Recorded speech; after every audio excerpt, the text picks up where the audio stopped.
पञ्चाशः सर्गः सर्गं 50 प्रहस्तप्रश्नः। तमुद्वीक्ष्य महाबाहुः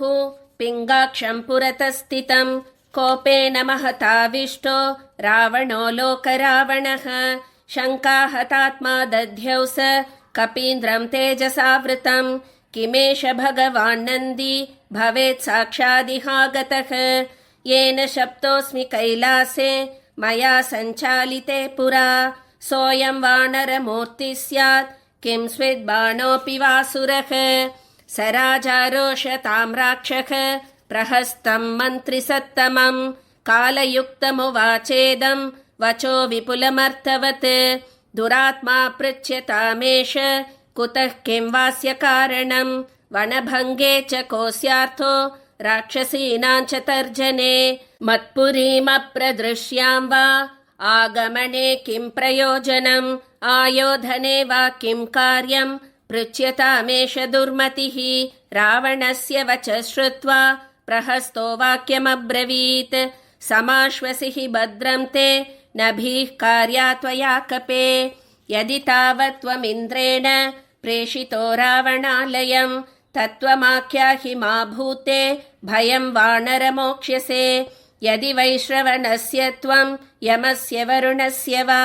चाररूपमिदं कृत्वा प्रविष्टो नः पुरीमिमां विष्णुना प्रेषितो वापि दूतो विजयकाङ्क्षिणा न हि ते वानरं तेजो रूपमात्रं तु वानरं तत्त्वतः कथयस्वाद्य ततो वानरमोक्ष्यसे अनृतं वदतश्चापि दुर्लभं तव जीवितम् अथवा यन्निमित्तं ते प्रवेशो रावणालये एवमुक्तो हरिश्रेष्ठः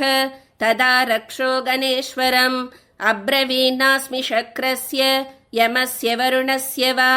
धनदेन न मे सख्यं विष्णुना नास्मि चोदितः जातिरेव मम त्वेषा वानरोऽहमिहागतः दर्शने राक्षसेन्द्रस्य दुर्लभे तदिदं मया वनं राक्षसराजस्य दर्शनार्थे विनाशितं ततस्ते राक्षसाः प्राप्ता बलिनो युद्धकाङ्क्षिणः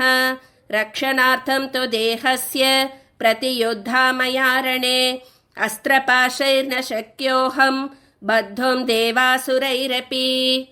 पिता महादेववरो ममाप्येषोऽभ्युपागतः राजानं द्रष्टुकामेन मयास्त्रमनुवर्तितं विमुक्तो ह्यहमस्त्रेण राक्षसैस्त्वभिपीडितः केनचिद्राजकार्येण सम्प्राप्तोऽस्मि तवान्तिकं दूतोऽहमिति विज्ञेयो राघवस्यामि तौजसः श्रूयतां चापि वचनं मम पथ्यमिदं प्रभो। इत्यार्षे श्रीमद् रामायणे वाल्मीकीये आदिकाव्ये सुन्दरकाण्डे 50 सर्गः।